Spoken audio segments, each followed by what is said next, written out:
Okay. Hi, everybody. Happy Juneteenth.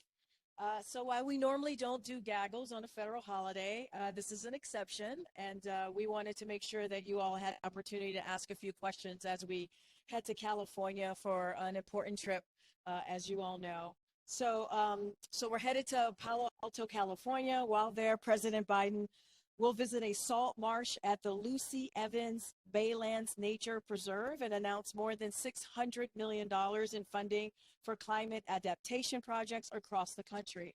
The president will be joined by California Governor Gavin Newsom and Congresswoman Anna Eshoo, as well as environmental justice leaders and youth climate leaders. The preserve, which sits on what was once a city landfill, has become a leading example of the type of community-driven climate solutions that the federal government is investing in to harness nature to fight the climate crisis.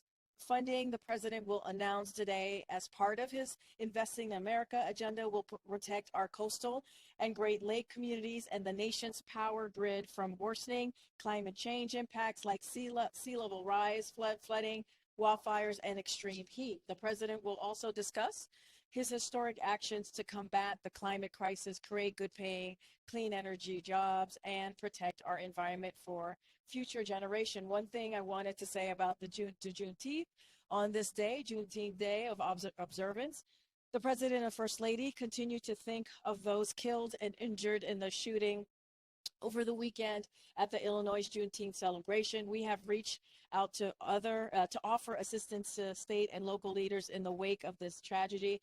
As you know, the president established Juneteenth as a national holiday to mark both the long and hard night of slavery and subjugation and a promise of a brighter morning to come. As he has previously stated, it's not enough to just commemorate Juneteenth. Emancipation marked the beginning, not the end, of America's work to deliver on the promise of equality. It's about remembering history, not erasing it. It's about reading books, not banning them. To honor the true meaning of Juneteenth, we must not rest until we deliver the promise of America for all Americans. Wishing everyone a meaningful Juneteenth. With that, Josh, you want to Hi, Karine.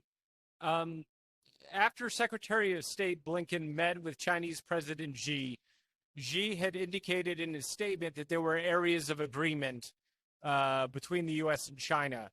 Do you know what those areas were that he's referencing? And would this meet the president's definition when he said that he felt there would be a thaw in relations? Thanks. So I'm not going to get into like any specific issues that were discussed. I will refer you to the State Department for the full readout. So I'll leave it there. A couple of things that I do want to say, just lay out.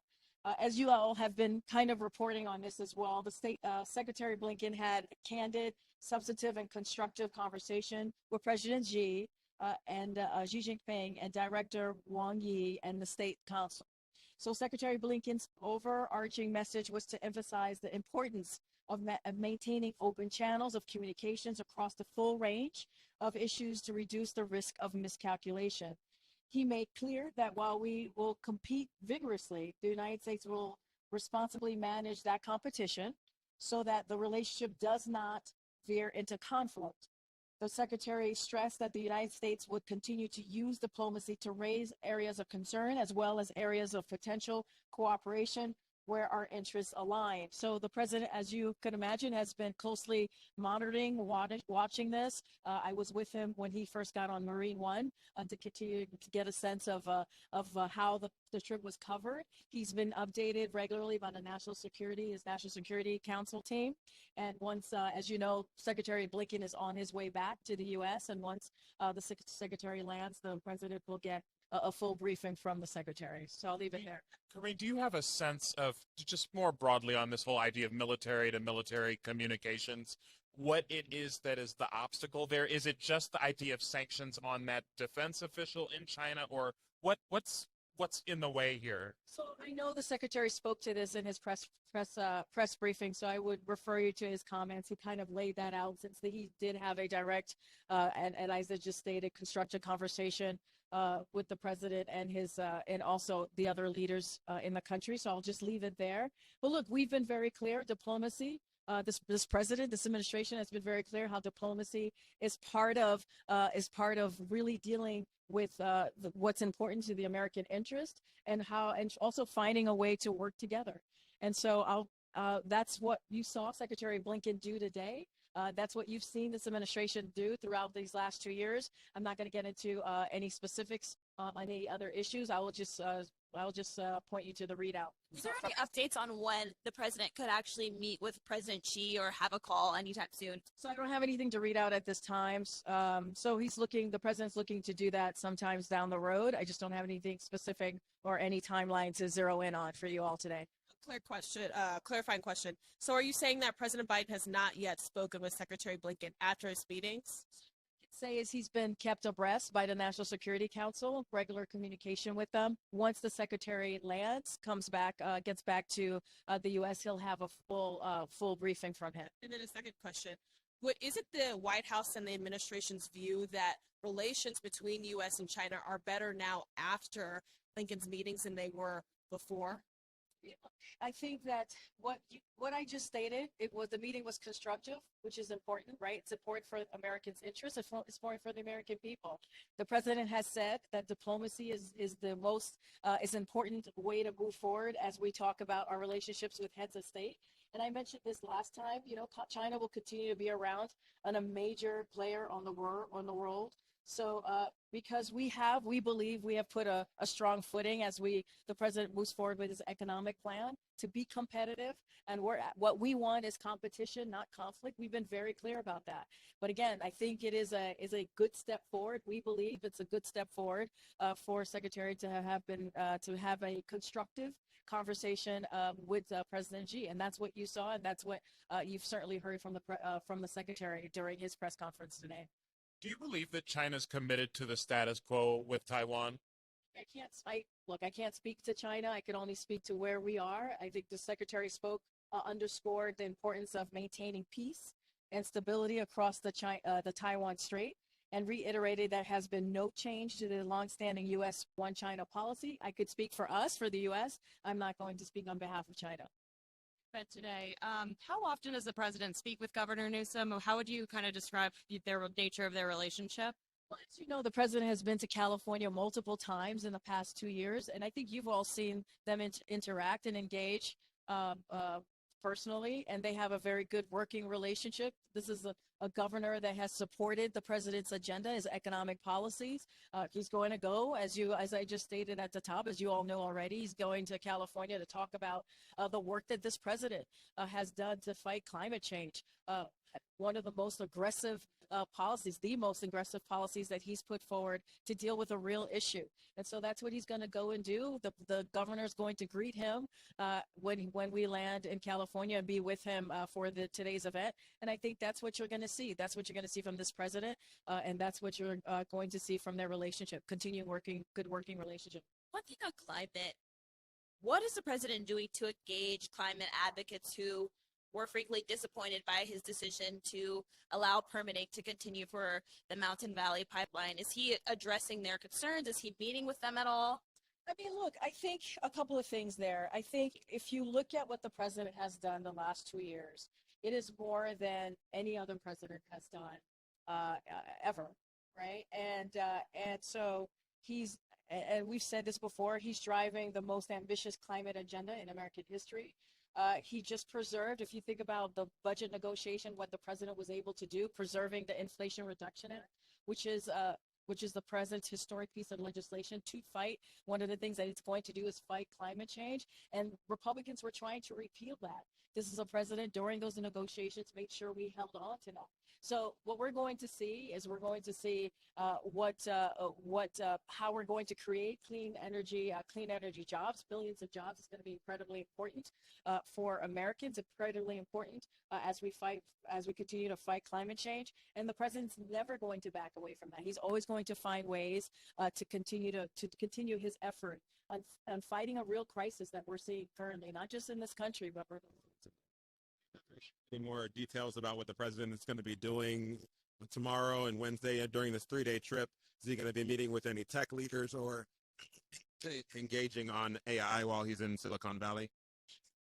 So, look, as it relates to AI, I could give you a little bit here. We remain committed to fostering responsible AI to benefit society, which actively working to mitigate the risk. This administration, as you know, has been very clear about the risk associated with AI, which is why we have been very committed to doing that. So what we'll see on this trip is additional details about the president's travel. So we'll have more on that. But so I don't have anything else to engage. So we're very much committed to this. And that's why the president and the vice president has held meetings with CEOs to talk about this incredibly important issue. As we know, AI is a rapidly moving technology. So there's be more to share on this trip about that. Just don't have any details to share at this moment. Has anybody from the White House spoken lately to Senator Tuberville after he continues to say that he's going to hold military promotions over the abortion policy at DOD? Tuberville. I don't have anything to read out to you. It's like specific conversations. You know, we try to respect private conversations that we have in Congress, but we've been very clear about what the senator is doing. It is hurting our national security. We have been very clear that we need to move forward with these nominations, these critical nominations. As we talk about national security, I think I've answered this question twice before, just in the past week, and it is dangerous what he's doing, and it is unacceptable. So don't have any conversations to share with you, recent conversations to share with you at this time, but we've been very, very clear about this. It is important to move forward with the president's DOD nominations as they relate to our national security, as it relate to military safety, as it relate to what we need to make sure we're providing for our military force. And so I'll just leave it there. On the Julie Su nomination, there's no sign of a vote happening, and several Democrats are publicly undeclared. Is the administration committed to a confirmed secretary in this role? And can you tell us a little bit, is the White House reaching out to those uncommitted senators? Definitely committed. Look, we believe she's a highly qualified, Julie Su, highly qualified to be labor secretary, and the White House and outside groups continue to full court press to get Julie confirmed. That has not stopped. I think last week I laid out a little bit of what we've been doing. Each night, senior White House officials join a war room call to ensure we are continuing to make progress on Su's nomination. The call continued throughout the negotiation over the budget agreement as well. So we've been consistent here. Recently, outside groups forcefully and vocally made the case for Su's nomination, including 55 labor unions, which joined together on calling on senators to support Su's confirmation.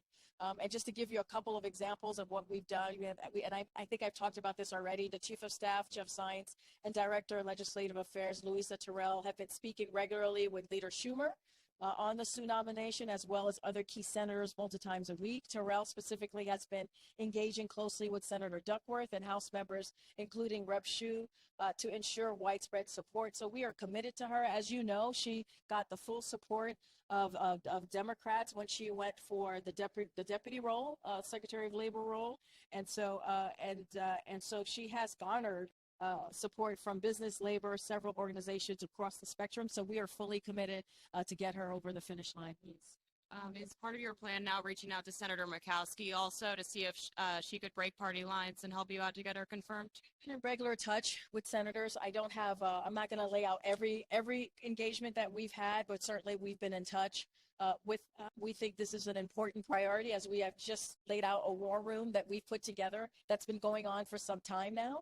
And so this is something that continues, and we call on the Senate to get her through as soon as possible. Using drone footage, AP reporting suggests Russia was likely behind the dam that exploded in Ukraine. Does the U.S. government believe that Russia is the most likely culprit? And if so, what repercussions should Russia face? Josh, we're still assessing what happened. Of course, we're in touch with Ukraine. The damage that we have seen, the devastation that we have seen, obviously is heartbreaking. So one of the things that I do want to point out, we swung into action to help in the hours after it happened, and USAID partners are on the ground providing aid to the thousands of Ukrainians who have been impacted. And I've said this before, and I'll say it here. Look, Russians had control over the dam. No, they had no business being there in the first place. They bear ultimate responsibility for the destruction caused by this war. Karine, Russian officials said today that Ukraine was working on some kind of a dirty bomb or something. Do you regard that as some kind of pretext for them to step up their military campaign? Do you have any comment on that? This is the first time I'm hearing about this, so I don't have any comment on that at this time. Just one other foreign policy matter. Do you think that the Israeli government acted responsibly in the West Bank raid that occurred? I'll say this. I think the State Department put out a statement on this, so I'll just refer you to that at this time. On the Illinois shooting, obviously we heard President Biden speak about gun reform just a few days ago, and then there's this shooting where 22 people were injured, one killed. Is there any plan for the president over the next few weeks to bring more senators and congressmen together to the White House to talk about ways that you guys could advance any type of gun reform or anything like that, just to try to kind of drive home his message after he used the bully pulpit just this week? You saw the president on Friday in Connecticut. He gave incredibly forceful, powerful remarks on where we are in this country with gun violence. He also was the anniversary of the bipartisan gun violence prevention legislation that he signed into law just last year. Let's not forget that was 30 years in the making. And under this president, we were able to get that done. Clearly, there's a lot more work that needs to be done, which is why he's calling on Congress to deal with this issue on a legislative level, on a federal level. We've seen some actions taken by different states, including Connecticut, what the president spoke to on Friday as well. And he said this, I've said this, many of us have said this, how guns is the leading killer of our children. So we need to get this done. I do want to say more broadly, about this particular shooting, the president certainly has been tracking the shooting since yesterday. I was just talking to him about the shooting earlier today while we were on Air Force One. His team has reached out to state and local officials to offer any federal assistance needed with this response. It's devastating. It's tragic. This type of gun violence needs to stop. And the president's going to continue to use his bully pulpit to speak to that. He's going to continue to do everything that he can. Remember, he's done more than 24 executive actions, taken more actions than any other president. So this is something he's taken very, very seriously, as we need to make sure that we keep our community safe, our schools safe, our churches safe, and just continue to try to do everything that we can to keep our children safe. Why does he believe it continues to happen? And does he think an assault weapons ban could significantly decrease the number of shootings that we're seeing? So you've heard the president say this, and I'll just repeat what he said. When he was able to get this done in the 90s, to ban assault weapons, you saw it have an effect on lowering the cost of the lives, lowering violence in that first 10 years. And then after that, once that law sunset, you saw the increase of gun violence, I think, triple. And that's what he has said specifically. And so, look, we know that it's had an effect. We know that it's a weapon of war. It is a weapon of war that should not be in our streets. And we are going to continue to call on Congress to act. It should not be on our streets, should not be in our schools, it should not be in our churches, it should not be in our grocery stores, and should not be killing Americans. Okay. All right. Thanks, Karine. Thanks, everyone. Thank you, Karine.